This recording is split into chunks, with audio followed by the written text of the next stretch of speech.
We don't like to be fooled. Hell, we don't even like people even attempting to fool us, regardless of how transparent and stupid the attempt is. But the thing that makes me really upset is how effective this tactic can be. I mean, when you talk about scam calls, how stupid they are. It's like, hello, sir, you've won an iPhone, or your Amazon thing's going to be cancelled, or you bought an iPhone for $1,200, whatever, right? Despite you not even having an Amazon account or never buying an iPhone, you get the idea. I mean, other things that piss me off, and it's in the same vein, mind you, is the ads. We've all seen the ads I'm talking about, the ones that advertise a certain kind of video game only to reveal a specific, different kind of game. I think one of the most common ones is where you guide a character from one enemy to the next with numbers over their heads denoting their power. Now, the actor in the ad guiding the hero will often guide this hero to a weaker enemy first who has 1 or 2 points over their heads and beat them, adding the number to their own hero's power. They might then go on to fight another enemy and so on and so forth, getting stronger and stronger. Then, seemingly for no reason at all, the actor will make the hero fight an enemy with a number far higher than their own and predictably lose the game. Now, this particular kind of ad really gets me, not just because it's misleading on the kind of gameplay they have, but because it's not even all that interesting at all as an actual game. It's literally just counting. It's a counting game.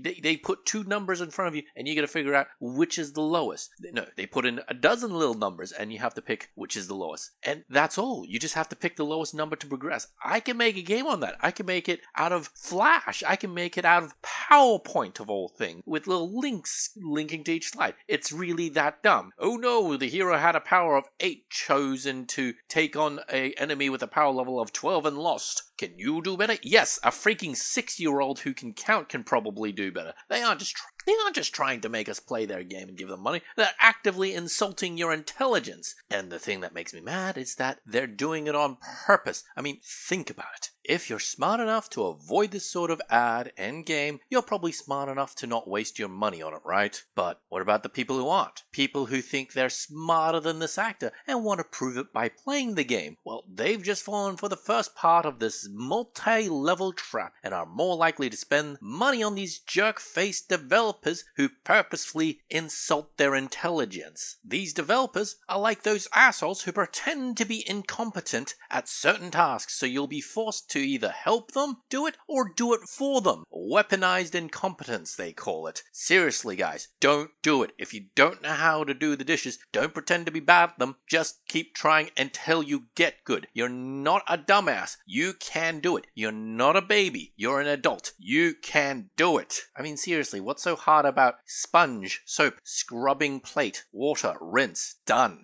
Oh no, I can't do the thing. Guess you'll have to do it for me now, and I could go back to being a lazy asshole who does nothing at all. No, you crusty pile of overdue library books. If you are bad at something, then it means you just have to get better at it until you're good. I'll actively sit you down and make you go through the boring ass procedure until you can get it right in the most painful way for both of us, just to spite you. I've done this before at work. I'll do it to you in a non-work environment. I'm just that spiteful. Then you have businesses that try to make you feel smart in other ways. If you go into a restaurant, sometimes they'll have ways to customize the food and orders, or have a set of items that come at a certain price. Now, some people might identify a specific patterns to these items and prices. If I buy a supreme pizza but then remove all the vegetables and add barbecue sauce, I'll have a meat lover's pizza at a slightly cheaper price compared to ordering the meat lovers on its own. I've therefore beaten the system. No, you haven't. You haven't beaten anything. You're still giving the bloody pizza place your money, and they're still making a profit for the overpriced food they've just given you. The only difference is a slightly cheaper price, and the fact that you're feeling good about beating them, well, that just makes you a loyal returning customer who think they have outsmarted the system, and they didn't even have to work any harder to keep your business. Trust me, beating a pizza place by getting a slight discount is like beating a card shark in poker. They wanted you to win. They want you to feel good, so when they eventually clean you out, you can at least tell everyone, I won most of my games. Stop falling for it. Ah!